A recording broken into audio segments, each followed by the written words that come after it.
अब नेक्स्ट है bond parameters देखने हैं हमें। इसमें फर्स्ट ऑफ ऑल देखेंगे बॉन्ड लेंथ। बॉन्ड लेंथ मतलब एकदम सिंपल है, कोई भी दो एटम्स ये जब इलेक्ट्रॉन की शेयरिंग के बाद जो बॉन्ड फॉर्म होता है उसकी लेंथ निकालनी है। अब इसकी लेंथ कैसे निकालेंगे, उसके लिए एक फर्स्ट ऑफ ऑल आपको ये कुछ चीजें जाननी पड़ेंगी। देखो ये दो एटम्स है। सिंगल एटम के बारे में अगर आप देखोगे तो एटम मतलब क्या है, एटम के अंदर है न्यूक्लियस जो कि बीचों बीच है, सेंटर में है, और साइड में आउटर मोस्ट शेल में इलेक्ट्रॉन घूम रहे हैं, मतलब इसको हम सर्कल मान के चलते हैं। अब इसकी न्यूक्लियस से लेकर जो आउटर मोस्ट शेल है वहां तक जो डिस्टेंस है उसको हम बोलेंगे radius of atom A, right. वैसे ही ये दूसरा एटम है रेडियस ऑफ बी, राइट। अब देखो इनका बॉन्ड फॉर्म हो जाने के बाद मतलब कुछ ऐसे, अगर ये एटम्स देखो ये कुछ ऐसे एक दूसरे को टच कर रहे हैं, राइट, तो यहां पर ये हो गई इनकी बॉन्ड लेंथ, ठीक है।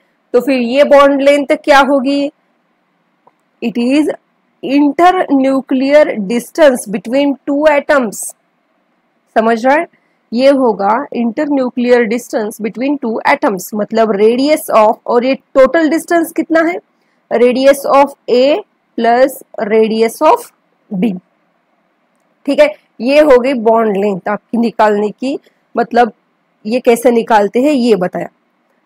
लेकिन अगर आप प्रैक्टिकली सोचोगे तो बॉन्ड कैसे फॉर्म होता है, बाय शेयरिंग इलेक्ट्रॉन, राइट। अब ये बॉन्ड फॉर्म हो गया मतलब इलेक्ट्रॉन की शेयरिंग हो गई, और इलेक्ट्रॉन की शेयरिंग के बाद ये देखो ये एक मतलब दोनों के एक एक इलेक्ट्रॉन है।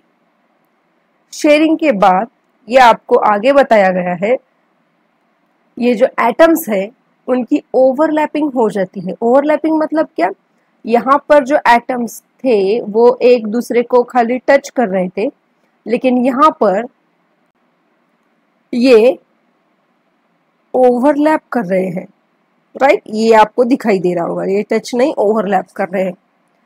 तो इसमें जो बॉन्ड है वो भी यही है, ये होगी इनकी बॉन्ड लेंथ। और ये बॉन्ड लेंथ भी क्या है, मतलब radius of A plus radius of B, ठीक है, उससे थोड़ा कम हो जाएगा, लेकिन ये बॉन्ड लेंथ है जो कि क्या होगी, डेफिनेशन इसकी internuclear distance between two atoms after sharing electrons, ठीक है।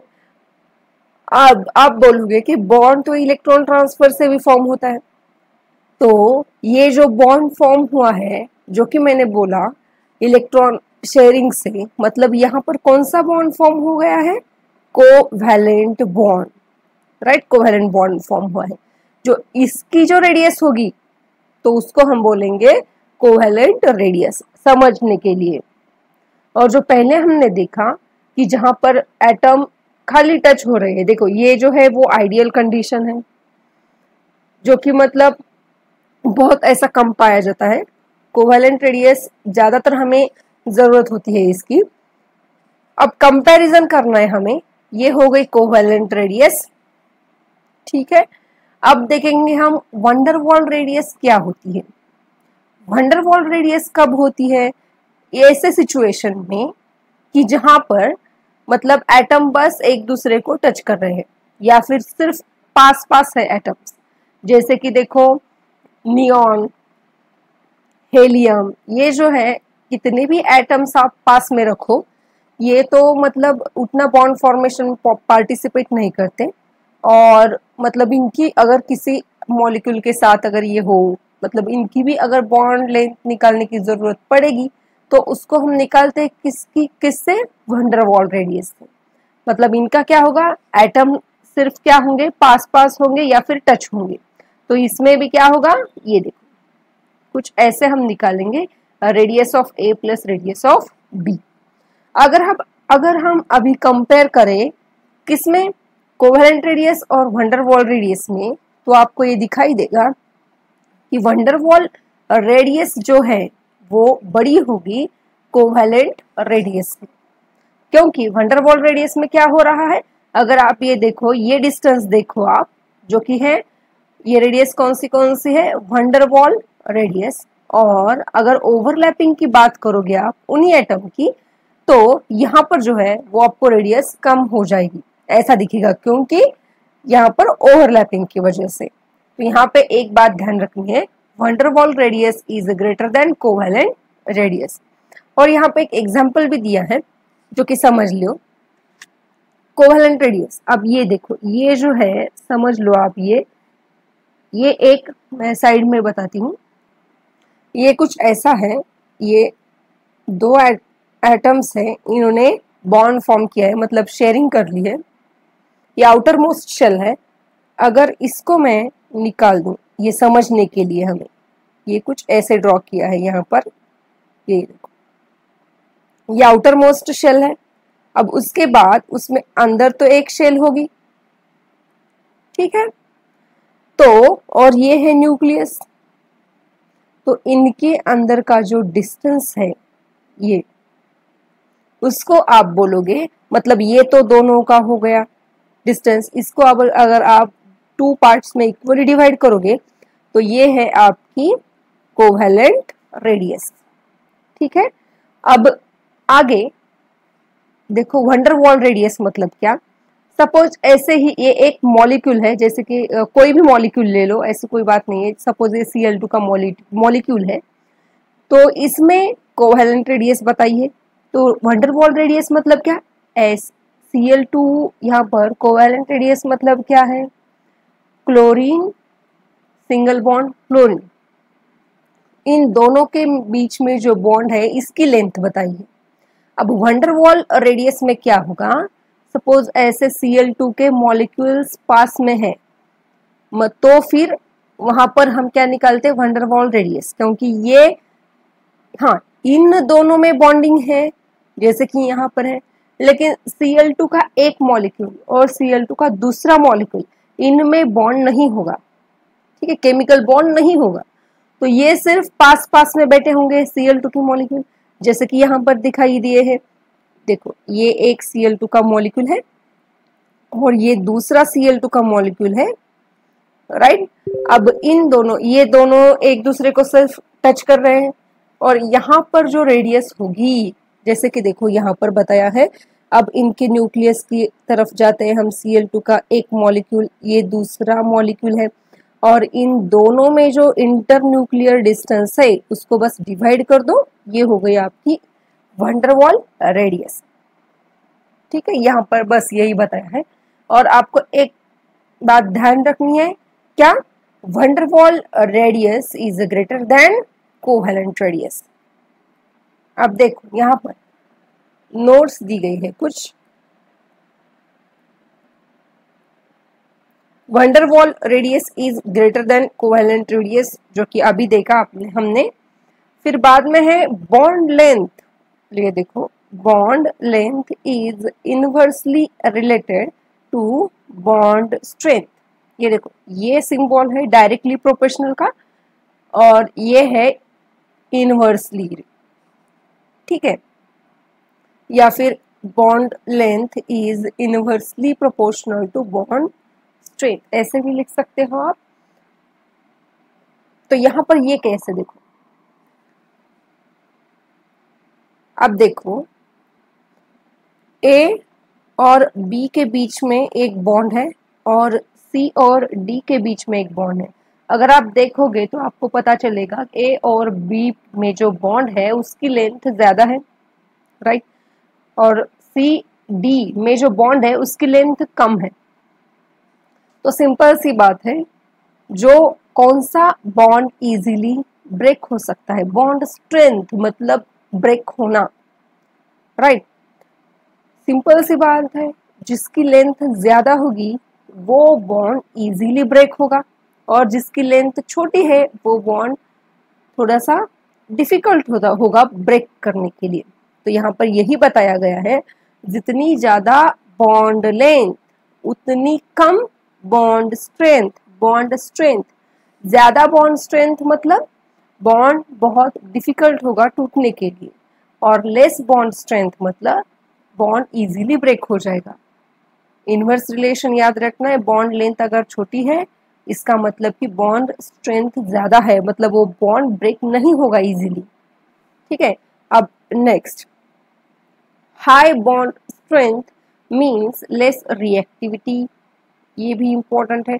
अब ये रिएक्टिविटी कैसे होगी, मतलब ये कैसे रिएक्ट होता है वो आगे आपको पता चलेगा, बस याद में रखो जितनी बॉन्ड स्ट्रेंथ ज्यादा, मतलब अगर वो बॉन्ड नहीं टूटेगा, टूटने के लिए मतलब बहुत डिफिकल्ट है, तो वो मतलब रिएक्शन में भी पार्टिसिपेट कम ही करेगा।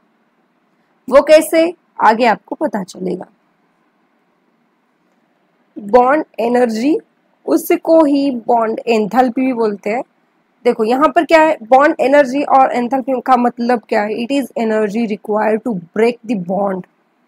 बॉन्ड है, उस बॉन्ड को ब्रेक करने के लिए जितनी एनर्जी लगती है उसको हम बोलेंगे बॉन्ड एंथैल्पी। अब देखो हर एक बॉन्ड ब्रेक करने के लिए सेम एनर्जी तो लगेगी नहीं, कुछ बॉन्ड्स स्ट्रॉन्ग होते हैं जिनको मतलब ब्रेक करना डिफिकल्ट है तो उसको एनर्जी ज्यादा लगेगी, कुछ बॉन्ड वीक होते हैं उनको ब्रेक करने के लिए थोड़ी सी कम एनर्जी लगेगी, राइट, तो उनके लिए एनर्जी कम लगेगी। अब वो कैसे डिसाइड करें, है ना, तो यहां पर बताया है high bond energy means high bond strength. अभी हमने क्या देखा, बॉन्ड स्ट्रेंथ देखा है। अगर बॉन्ड की लेंथ ज्यादा होगी तो हमने क्या बोला था कि वो बॉन्ड वीक है, राइट, बॉन्ड वीक है, और वीक है मतलब जल्दी टूटेगा, मतलब उसकी स्ट्रेंथ भी कम है। अगर बॉन्ड लेंथ छोटी है, ये देखो बॉन्ड लेंथ छोटी है इसका मतलब बॉन्ड स्ट्रॉन्ग है, स्ट्रॉन्ग बॉन्ड है मतलब वो जल्दी नहीं टूटेगा, मतलब बॉन्ड स्ट्रेंथ ज्यादा है, राइट, ये आपको याद रखना है।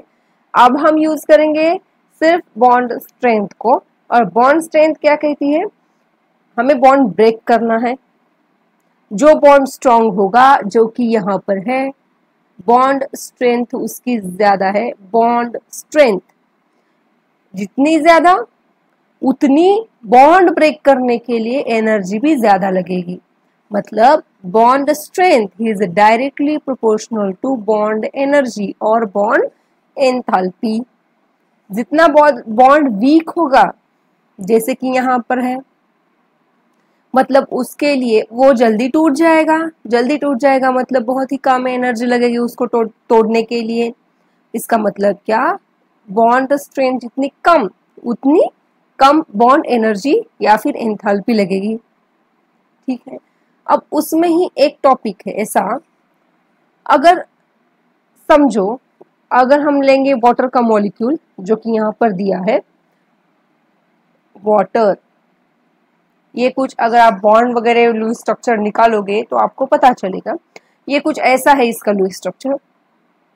तो यहाँ पर बॉन्ड कितने ब्रेक करने हैं हमें, OH का एक बॉन्ड ब्रेक करना है और दूसरा है OH का दूसरा बॉन्ड। तो फिर हमें यहाँ पर सडनली मतलब ऐसा लग सकता है कि ये दोनों बॉन्ड तो सेम ही है, मतलब OH और ये भी OH का ही बॉन्ड है, ठीक है, तो इनको एनर्जी भी सेम ही लगेगी बॉन्ड ब्रेक करने के लिए, सिंपल सी बात है ना। लेकिन नहीं, अगर आप ये अगर बॉन्ड ब्रेक कर दोगे, सपोज कितनी भी एनर्जी लगी हो, यहाँ पर दिया है जैसे कि एंथैल्पी दी है 20 जूल, ठीक है, तो इसका मतलब नहीं है कि दूसरा जो ये बॉन्ड है उसको भी उतनी ही एनर्जी लगेगी ब्रेक करने के लिए। सी, ये क्यों होता है, उस टाइम वो कुछ तो कंडीशन चेंज होती होंगी, ठीक है, तो बस हमें ये समझ लेना है कि दोनों बॉन्ड अगर सिमिलर भी हो तो उनको एनर्जी सेम नहीं लगती, कम भी लग सकती है और ज्यादा भी लग सकती है, जितनी भी हो, मतलब ये बॉन्ड अगर टूट गया उसको लगी 20 जूल एनर्जी, तो दूसरा जो बॉन्ड है उसको कितनी लगी है, यहाँ पर दिया है मतलब ये एग्जैक्ट नहीं है, बस एग्जांपल दिया है, सपोज यहाँ पर लगी 10 जूल एनर्जी, तो फिर मतलब ये वाटर का मॉलिक्यूल के सारे बॉन्ड ब्रेक करने के लिए कितनी एनर्जी लगी? अगर सिमिलर बॉन्ड हो तो वहां पर बॉन्ड ब्रेक करने के लिए हमें सेम एनर्जीज नहीं लेनी है, तो फिर वहां क्या करना है? एवरेज बॉन्ड एंथैल्पी निकालनी है हमें। अगर बॉन्ड सिमिलर है तो मतलब जहां के ये जैसे कि OH OH, यहाँ पर हमें एवरेज बॉन्ड एंथैल्पी निकालनी है। वो कैसे लिखते हैं हम? जितनी भी एनर्जीज है उनको सब ऐड करो, डिवाइडेड बाय कितनी एनर्जीज, कितने बॉन्ड्स है। सपोज यहाँ पर 2 बॉन्ड्स है तो डिवाइडेड बाय 2, कितना आएगा आंसर? 15 जूल। तो वाटर का मॉलिक्यूल ब्रेक करने के लिए टोटल एनर्जी कितनी लगी हमें? 15 जूल। अब नेक्स्ट है बॉन्ड ऑर्डर। बॉन्ड ऑर्डर मतलब क्या? देखो, ये सभी बॉन्ड के पैरामीटर्स ही है। It is number of bond between 2 atoms. ये इंपॉर्टेंट है। देखो, मतलब कोई भी मॉलिक्यूल ले लो, ए और बी, ये दोनों एटम के बीच में जितने बॉन्ड होंगे उनको हम बोलेंगे बॉन्ड ऑर्डर। अब जैसे कि देखो, Cl2 का मॉलिक्यूल हमने ले लिया, यहाँ पर कितने बॉन्ड्स है? Cl single bond Cl। तो इस क्लोरीन और इस क्लोरीन की बॉन्ड ऑर्डर कितनी हो गई? 1। Right, number of bond between 2 atoms, ये इंपॉर्टेंट है। अब जैसे कि देखो, O2 का मॉलिक्यूल अगर हमने ले लिया तो यहाँ पर बॉन्ड कितने होंगे? 2 एटम्स के बीच में 2 बॉन्ड्स होंगे, तो इसकी बॉन्ड ऑर्डर कितनी होगी? 2। ठीक है। अब नेक्स्ट क्या दिया है? Bond order is directly related to bond strength.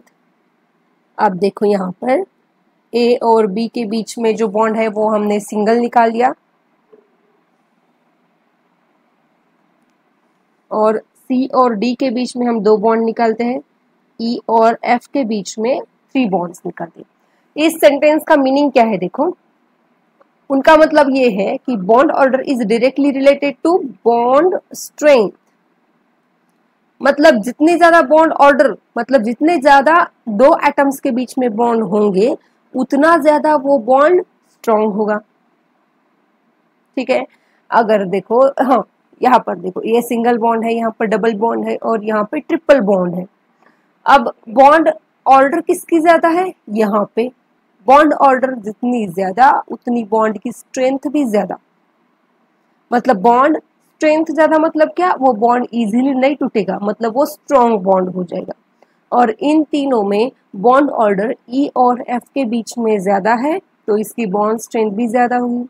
और इन दोनों में अगर कंपेयर करो तो सी और डी में 2 बॉन्ड है, मतलब इसकी बॉन्ड ऑर्डर ज्यादा है, तो ये सब ये इन दोनों में ज्यादा स्ट्रॉन्ग होगा।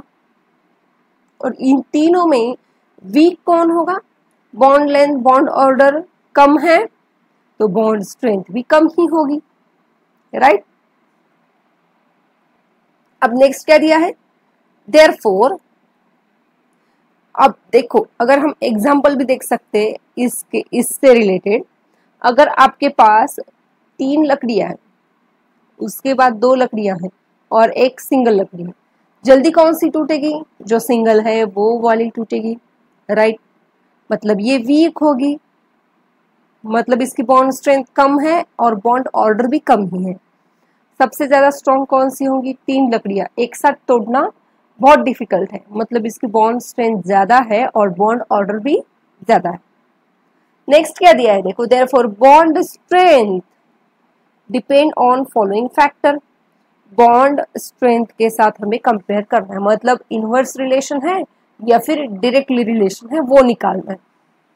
अभी देखा हमने बॉन्ड लेंथ और बॉन्ड स्ट्रेंथ के बारे में देखना है, वो तो हमने पहले ही देख लिया। जितनी ज्यादा मतलब बॉन्ड की लेंथ होगी उतना बॉन्ड वीक होगा। राइट, मतलब बॉन्ड स्ट्रेंथ कम होगी, मतलब जितनी ज्यादा बॉन्ड लेंथ उतनी कम बॉन्ड स्ट्रेंथ। मतलब ये हो गया इनका इनवर्स रिलेशन। इनवर्स रिलेशन मतलब क्या है कि एक क्वांटिटी अगर बढ़ा दोगे तो दूसरी घटेगी, तो इसका मतलब होगा इनवर्स रिलेशन।